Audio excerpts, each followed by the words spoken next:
Magandang araw sa inyong lahat. Welcome sa aking channel, Trading with DFX Trader. Konting update lang tayo ngayon sa aking unang trade sa taon nito at ito ay nasa GBP/USD na pair.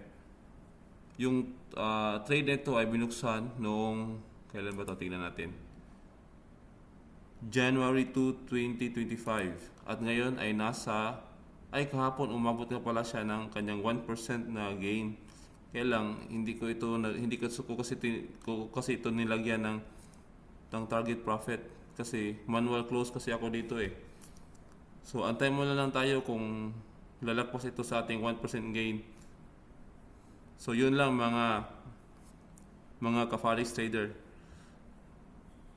Salamat sa inyong panonood at huwag kalimutan mag-like, mag-subscribe at saka i-press yung notification bell para updated kayo sa mga susunod na videos ko.